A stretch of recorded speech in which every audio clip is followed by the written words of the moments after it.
Pakistan air బేస్లు, air ఫీల్డ్‌లపైన జరిపిన దాడుల్లో భారత్ పైచేయి సాధించినట్టు అంతర్జాతీయ మీడియా పలు కథనాలు వెలువరించింది. పాక్ అడ్డగోలు వాదనలు కొట్టివేసింది. దాడులకు ముందు, దాడులకు తరువాత అంటూ న్యూయార్క్ టైమ్స్ శాటిలైట్ ఫోటోలతో కథనం ప్రచురించడం జరిగింది. ఆపరేషన్ సింధూర్ పేరుతో భారత్ జరిపిన దాడులను తాము సమర్థవంతంగా తిప్పికొట్టామని చెప్పేసి, గెలుపు తమదేనని చెప్పేసి దబాయించిన పాక్ బండారం ఎట్టకేలకు బయటపడింది.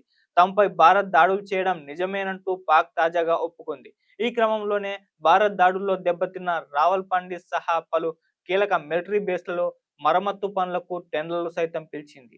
వీటిలో colour కహార్ air base, రిసాల్పూర్ air base తదితర ఎయిర్ బేస్లు ఉన్నాయి. మరోవైపు పాకిస్తాన్ ఎయిర్ బేస్లు, ఎయిర్ ఫీల్డ్‌లపైన జరిపిన దాడుల్లో భారత్ పైచేయి సాధించినట్టు కూడా అంతర్జాతీయ మీడియా అయితే కథనాలైతే వెలువరించింది. పాక్ అడ్డగోలు వాదనలు కొట్టిపాడేసింది. దాడులకు ముందు, దాడులకు తర్వాత అంటూ న్యూయార్క్ టైమ్స్ శాటిలైట్ ఫోటోలతో సహా కథనాలను కూడా ప్రచురించడం జరిగింది. భారత్ దాడుల్లో పాకిస్తాన్ ఫెసిలిటీస్‌కు భారీ నష్టమైతే జరిగినట్లు ఆ కథనంలో పేర్కొంది. భారత్, పాక్ మధ్య 4 రోజుల పాటు జరిగిన సైనిక ఘర్షణ గత అర్ధ శతాబ్దంలోనే రెండో అణుదేశాల మధ్య జరిగిన అత్యంత విస్తృతమైన పోరాటంగా చెప్పుకోవచ్చు. డ్రోన్లు, క్షిపణులతో ఇరు దేశాలు ఎయిర్ డిఫెన్స్, మిలిటరీ స్థావరాలపైనైతే దాడులు చేసుకున్నాయి. ప్రత్యర్థులను బాగా నష్టపరిచినట్టు ప్రకటించుకున్నాయి. అయితే పాక్ మిలిటరీ ఫెసిలిటీలు, ఎయిర్ ఫీల్డ్‌లపైన జరిపిన దాడుల్లో భారత్ ఖచ్చితత్వం సాధించినట్టు కనిపిస్తుండగా, రెండో వైపు అంటే పాక్ దాడులు సింబాలిక్ దాడులుగానే మిగులుతాయి. సో, ఆ కథనం పేర్కొంది. ఇలా మిగులుతాయని జెప్పేసి ఆ కథనం అయితే పేర్కొంది. పాకిస్తాన్ పైన భారత్ దాడులు విజయవంతమైనాయని వాషింగ్టన్ పోస్ట్ తన విశ్లేషణాత్మక కథనంలో ధృవీకరించింది.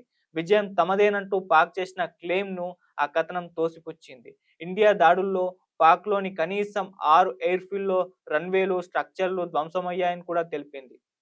దక్షిణాసియాలో ప్రత్యర్థుల మధ్య దశాబ్దాలుగా జరుగుతున్న ఘర్షణల్లో పాక్‌పై భారత్ ఈసారి జరిపిన దాడులు చెప్పుకోదగినవని నిపుణులు సైతం విశ్లేషించినట్టు ఆ కథనం పేర్కొంది. 1971 యుద్ధం తర్వాత పాకిస్తాన్ మిలిటరీ స్థావరాలపైన విస్తృత స్థాయిలో భారత్ దాడులు జరిపినట్టు కూడా అంతర్జాతీయ సంబంధాలపైన లండన్‌లోని కింగ్స్ కాలేజీ సీనియర్ లెక్చరర్ చెప్పడాన్ని ఆ కథనం ప్రస్తావించింది. సో, ఈ రకంగా పాకిస్తాన్, భారత్ మధ్య జరుగుతున్న యుద్ధం అయితే ఏదైతే ఉందో దీంట్లో క్లియర్‌గా ఇండియా విజయం సాధించినట్టు కూడా అంతర్జాతీయ మీడియా సైతం ఒప్పేసుకుంది. కానీ ఆపరేషన్ సింధూర్ తర్వాత అటు కౌంటర్ అటాక్ చేసే ప్రయత్నం అయితే పాకిస్తాన్ వైపు నుంచి జరిగింది. అయితే వాటిని సమర్థవంతంగా ఇండియన్ ఆర్మీ తిప్పికొట్టింది. కానీ సీజ్ ఫైర్ అయితే ఎప్పుడు 2 దేశాల మధ్య అమలైందో, ఆ తర్వాత పాకిస్తాన్ మాదే గెలుపు అంటూ ప్రచారం చేసుకుంది. ఆ రకంగా విస్తృత స్థాయిలో వాళ్ళు విజయోత్సవ సభలు నిర్వహించారు, ర్యాలీలు నిర్వహించారు. ముఖ్యంగా క్రికెటర్ షాహీన్ అఫ్రిది కూడా తన వెహికల్‌లో ట్రావెల్ చేస్తూ మొత్తం కూడా ఒక ర్యాలీలైతే నిర్వహించారు. సో, అవన్నీ కూడా సోషల్ మీడియాలో చాలా ట్రోలింగ్‌కు గురయ్యాయి. అసలు విజయం మీరెక్కడ సాధించారంటూ కూడా విస్తృత స్థాయిలో వాళ్ళని ట్రోల్ చేయడం జరిగింది. కాళ్ళ బేరానికి వచ్చింది మీరు పాకిస్తాన్ అటు అమెరికా దగ్గరికి వెళ్లి ట్రంప్‌ని అడుక్కొని మరి ఇండియాని సీజ్ ఫైర్‌కి ఒప్పించుకుంది. సో, సింధు నదీ జలాల కోసం ఇంకోసారి పునఃసమీక్షించాలని జెప్పేసి లెటర్ రాసింది మీరు. శాంతి ఒప్పందాలకు లెటర్ రాసింది మీరు. సో, ఈ విధంగా ఒక కాళ్ళ బేరానికి వచ్చే ప్రయత్నం చేశారు. యుద్ధం ఆపాలని కోరింది మీరు. సో, మళ్ళీ మీరే విజయం సాధించారని చెప్పుకోవడం ఇది ఏ రకంగా విజయం అవుతుందంటూ కూడా నెటిజన్స్ తీవ్ర స్థాయిలో క్వెషన్స్ అయితే అటు రైజ్ చేయడం జరిగింది పాకిస్తాన్ పైన. సో, పాకిస్తాన్ ఈ రకంగా ప్రతిసారి కూడా ట్రోలింగ్‌కైతే గురవుతూ వస్తుంది. ఈవెన్ మీడియాలో కూడా చాలా మంది జర్నలిస్టులు వీళ్ళని ట్రోల్ చేస్తూ కొన్ని న్యూస్ అయితే ప్రచారం చేయడం జరుగుతుంది. అంటే ఇండియన్ ఆర్మీని అటు ఇండియన్‌ని పాకిస్తాన్‌ని కంపేర్ చేస్తూ ఏ రకంగా వీళ్ళు అసలు గెలిచామని చెప్పుకుంటున్నారని జెప్పేసి కూడా ట్రోల్ అయితే చేస్తున్నారు. ఈ రకంగా పాకిస్తాన్ యుద్ధం తర్వాత ఒక ట్రోలింగ్ మెటీరియల్‌గా మారిపోవడం చూస్తూ ఉన్నాం.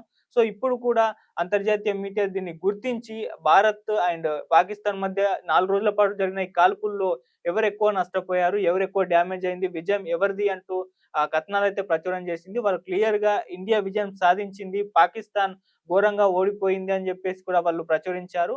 అండ్ పాకిస్తాన్ ఏ రకంగా నష్టపోయిందని జెప్పేసి శాటిలైట్ విజువల్స్ అన్నిటిని కూడా వాళ్ళ కథనాలనైతే పేర్కొంది. సో, ఈ రకంగా అంతర్జాతీయ మీడియాలో కూడా పాకిస్తాన్ ఈ విధంగా ట్రోలింగ్ మెటీరియల్‌గా మారిపోవడం మనం చూస్తూ ఉన్నాం. సో ఏదేమైనా పాకిస్తాన్ జస్ట్ వాళ్ళు చెప్పుకోవడానికి మాత్రమే ముందున్నారు. అంతేగాని ఫీల్డ్‌లో మాత్రం వెనకబడే ఉన్నారు. జస్ట్ మేము విజయం సాధించామని జెప్పేసి వాళ్ళ ప్రజల్ని నమ్మించే ఒక ప్రయత్నం జేస్తున్నారు. గోబెల్స్ ప్రచారం వాళ్ళది వాళ్ళు చేసుకుంటున్నారు తప్పితే ప్రపంచవ్యాప్తంగా ఎవరు కూడా వాళ్ళ ప్రచారాల్ని, వాళ్ళు చెప్పే మాటల్ని నమ్మే పరిస్థితిలో అయితే కనపడడం లేదు. ఈవెన్ అంతర్జాతీయ మీడియా కూడా ఇప్పుడు అదే జెప్తుంది. సో అంతర్జాతీయ మీడియా వెలువరించిన ఈ కథనాల ద్వారా క్లియర్‌గా పాకిస్తాన్ పైన భారత్ ఘన విజయం సాధించింది.